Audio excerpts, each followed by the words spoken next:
I remember the day the cease and desist letter arrived.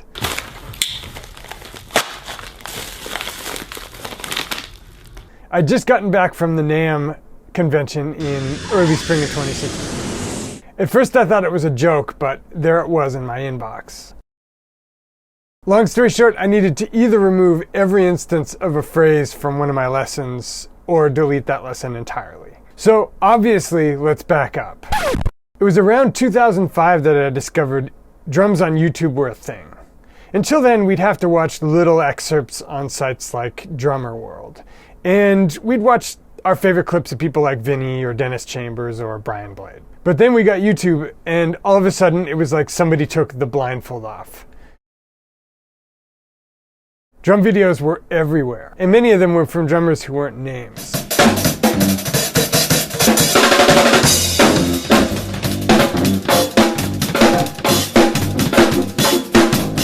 They were playing on gospel records, or in church, or touring with R&B acts. There was this thing called sheds.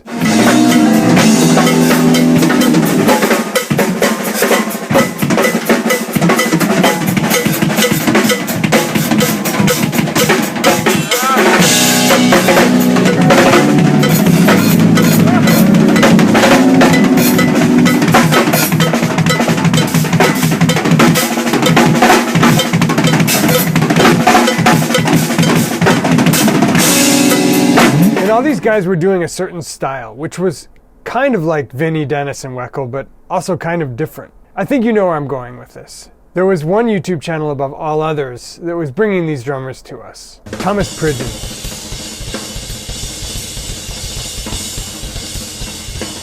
Tony Royster. Spanky.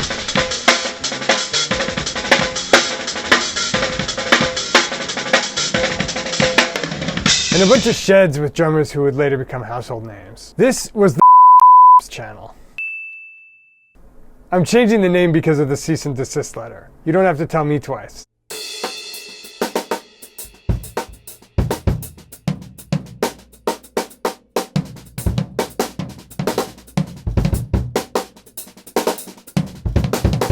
Fast forward a few years and I had the YouTube channel. And I've always been more jazz-based, but I decided to try and understand what these guys were doing. By then, you had a whole bunch of offshoot YouTube content, and one of the best channels in this category was the Soul Tone Cymbals channel. Every week there was a new Nick Smith video.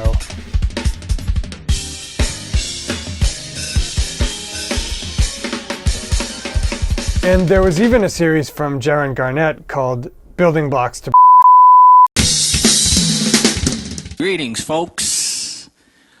Building blocks to That's what I'm talking about here today. I started making videos transcribing some of the drummers who were playing in this style.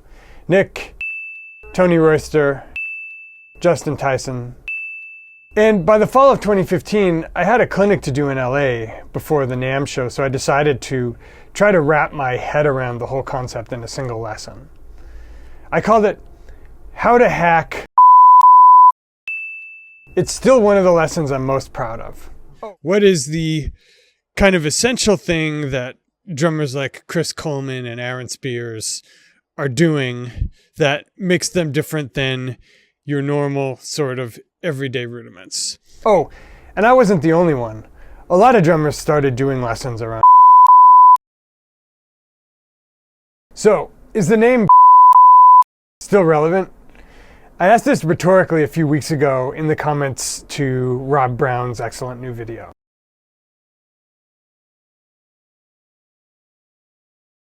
Rob plays great and has a much deeper perspective on this type of playing than I do. I would say my lesson is kind of a beginner's window into this, but Rob's is steeped in a lot more experience. I'll link to it below.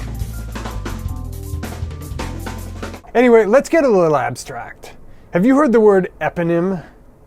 It refers to when a trade name becomes adopted by the wider culture as just the category name for the generic category. We don't say cellophane tape anymore, we say Scotch tape. Pop-Tarts instead of toaster pastries. Xerox something instead of photocopy it. As in, hey Bob, can you make me a photocopy of this sticky note? By the time I shot that lesson, was becoming eponymous, meaning it was becoming the name attributed to the generic category that encompassed any example of that style of playing. Here's the thing about eponyms. Their inventors love them. In their wildest dreams, Xerox couldn't have imagined that everyone on Earth would use their company name when referring to a practically ubiquitous generic activity. It gets your name on the lips of everyone on Earth who thinks about the abstract category that you're associated with. But didn't see it that way.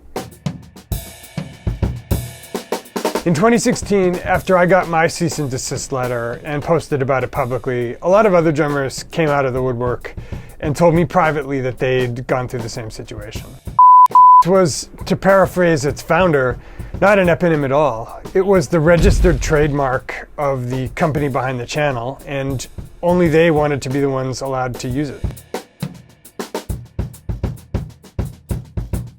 They were fighting their own eponym on intellectual property grounds. Fine, I said grudgingly, and changed the name of the lesson. Oh, I'm gonna go then! And I don't need any of this! I don't need this stuff! And I don't need you! I don't need anything except this! A lot of other content disappeared from YouTube entirely. You can't find the original Jaron Garnett videos anymore. Here's the thing about though. Even in early 2016, some drummers were already pushing back against the term. So I had the opportunity last week to meet the guy who's maybe inspired me more than anybody else this last year, Nick Smith.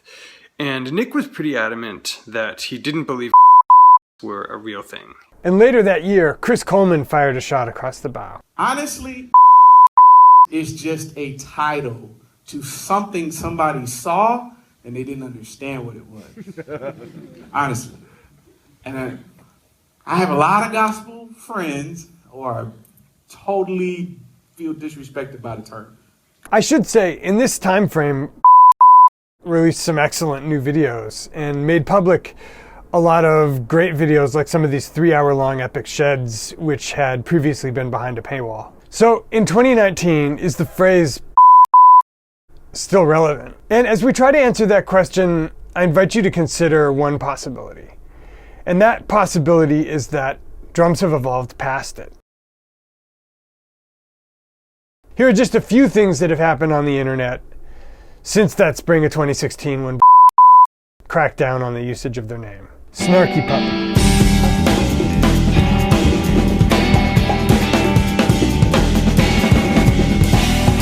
The Mino Channel.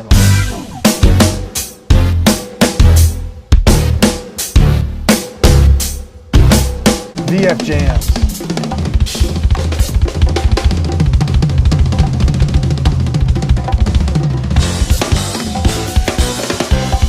A bunch of Zildjian content.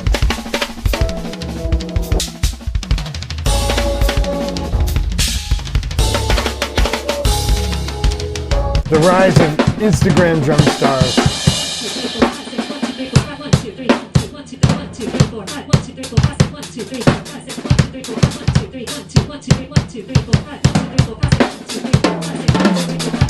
Etc. I think we can look at those ensuing 3 years as the time when the legacy drum brands caught up to the millennials and probably hired a bunch of them. And nobody in any of this content said a thing about whether that was accidental or due to the fact that made sure of it. Here's the other thing. As everybody got literate on YouTube and Instagram, there was a cross-pollination of ideas with the latest generation of drummers. Everybody was checking out everybody else. Church drummers checking out jazz and Nate Wood.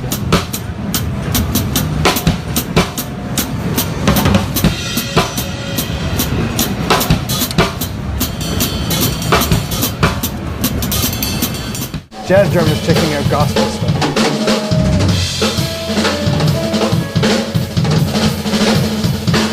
People like Perrin Moss checking out people like Chris Dave.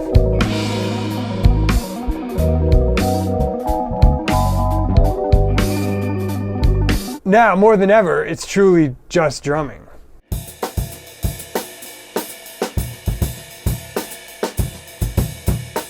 And what of the company who waged a battle against their own eponym? They're still around, still making great videos, but with nowhere near the eyeball share they had 5 years ago. Did the cease and desist letters make their situation worse? Well, it's impossible to know, but taking themselves out of the conversation at precisely the moment the drum internet grew up probably didn't help. By the way, if you can guess their real name from this video, check them out. I would tell you their name directly so that you could go to their channel and subscribe and like their videos, but I'm not allowed to mention them. See you in the next one, guys.